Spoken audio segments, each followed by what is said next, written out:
Okay, good news we lost the wolf pack. Still good news part 3 continuing on.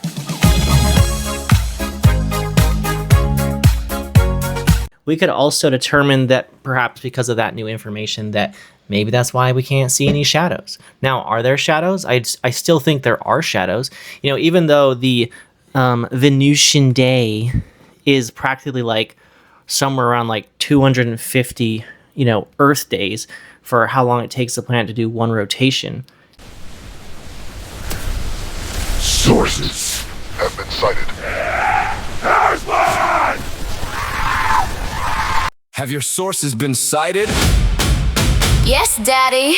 You cited my sources. Cite!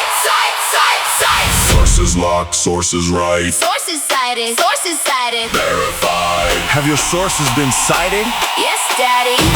You cited my sources. Cited. Cited. Cited. Cited. Cited. Cited. Sources locked. Sources right. Cited. Verified.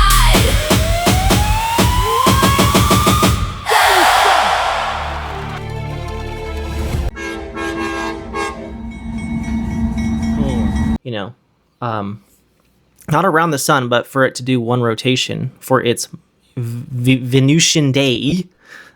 So what is interesting about this is that there is a dark side, and there's, other interesting things like acid rain. And, when you have that change of things where it goes from hot to cold suddenly on this line that's moving very slowly for the dark side and the light side. The dark side is stronger. There are some areas where there could be shadows. So, yeah, every area isn't completely lit all the time, obviously. Unless I'm wrong, and then you can slap me digitally. You are wrong.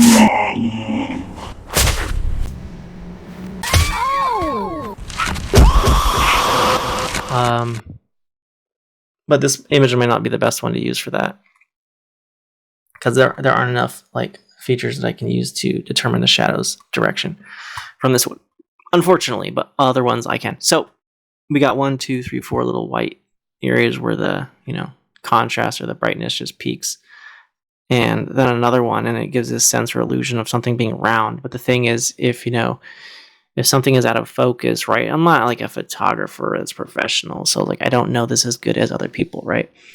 But we could just say that anytime it blurs, it's gonna, if the lens is round or whatever, we could assume that probably because of that, it's gonna make things look maybe round when they're not.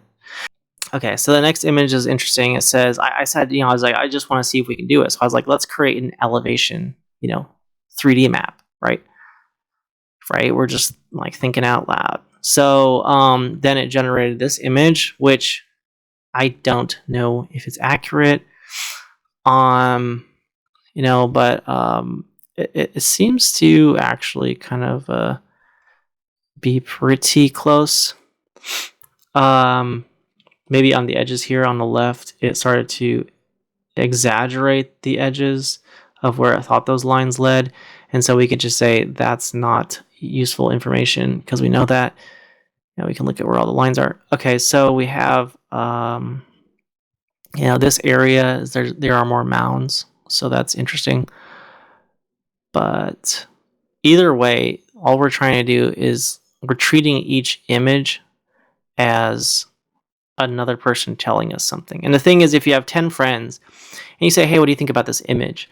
They're all going to bring different ideas.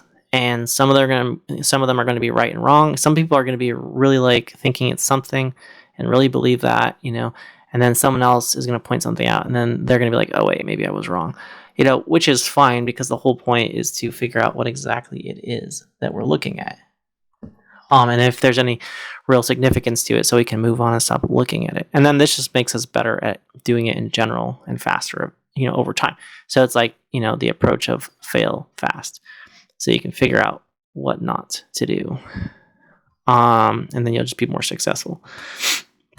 But we're also learning about new tools that we could use in the future as these things improve. So this is a cool feature, and it shows low to high 780 to 1120.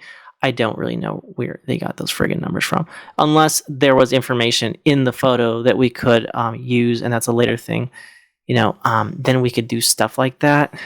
But yeah, I don't think it knows. So we're just going to say there is a range, and it tried to determine ranges based on pixels and how dark they were.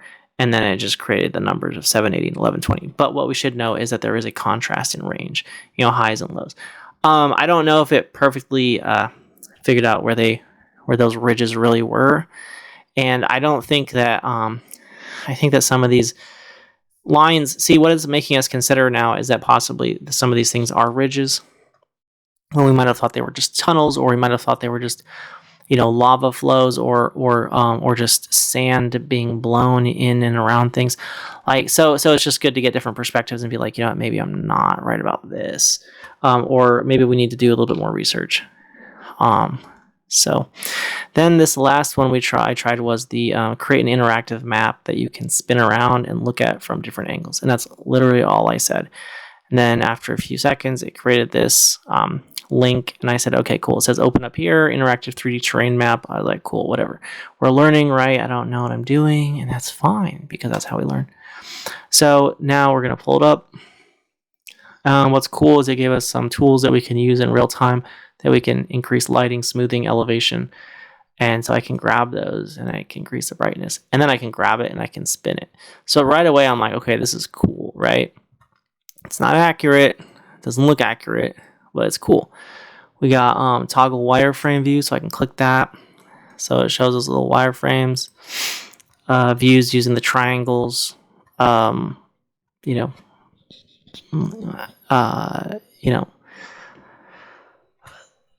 which is useful, like if you're somehow gonna like, if you could use this and download it into like a 3D map or something. I'm sure there's a way of creating a 3D file. So yeah. But anyways, it's just an interesting idea. It just gets us to think outside what we normally see on a freaking map where it's flat, right?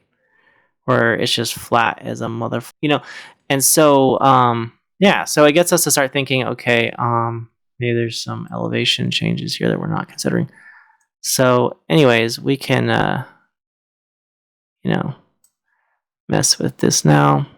But it has some artifacts, so at some point we can go and we can change that. So I'm just going to refresh it for now. We can reset, view, flatten. So the interesting thing is that you should be able to go in here. See, that's the thing. You need to know what you can do, and then start getting ideas about what you could add to this. So I could say, hey, create another interactive tool that allows me to do this, or anything above this elevation is purple. Okay, so while I was editing this video, I was like, you know what? I'm going to go and see if I can add another tool. And so I went in and I was like, hey, ChatGPT. I was like, for that 3D interactive map that we were working on, right? It's been like hundreds of lines later. I was like, I want you to go, I want you to show anything below 200 meters is red lava, and create a tool where I can adjust the lava height. And then he was like, done, bro. And I was like, righteous. And then, after about like maybe a couple minutes, really, it was generated. And so I clicked on a link. And then, lo and behold, God said, let there be lava. And so the cool thing is you have this slider. And so now I can say at 104 meters, what will it look like? So what's crazy is you can really start to just really, this is an important tool because it allows you to imagine or visualize what an area could look like for other things that you might want to do and use it for, but also for recognizing patterns. It helps you to, as this becomes more accurate, and we, use real data for these elevations, it allows you to, cats. It allows you to, lower it. So you could say, okay, everything starts to appear here, and then here there's nothing. So it's just a great way to visualize everything above a certain height, according to the brightness level. Animals are ridiculous. I am trying to work here. I am trying to work. You need to go find somebody else to play with. Ah, get away. Bye. Go. Okay. Anyways, so that is pretty much all I'm going to do for now. And, it's just an this is just an interesting exploration into things you would be thinking about. And the thing is, I think it's important to ask questions that you don't know the answers to, just to see what feedback you get, so you can determine what direction you could go in to figure something out and solve a problem or find an answer to something. And so I think you just have to like throw ideas out there, and you can't be concerned about them being the right question. My approach, is generally like, if you ask 10 bad questions, you can find the right question to ask. So, but if you're afraid to ask one question, then it's like, how the heck are you ever going to find 10 questions? And this just goes back to the way of thinking properly, I think, when it comes to the right mindset about figuring things out. And that is, it doesn't matter what you think now, it doesn't matter what you used to think. It doesn't matter what you'll think tomorrow. The thing is that's important is to get to the right space and the right way of thinking so that we can figure out what it is that we're trying to figure out. And so this is just where we're at in this process, for me at least. And then I'm going to get better at it. So the idea is not get too locked in or fixated on anything, but you got to get locked in and fixated on something and explore it and get better ideas. So, yep, and that's all the blabbing I am going to do.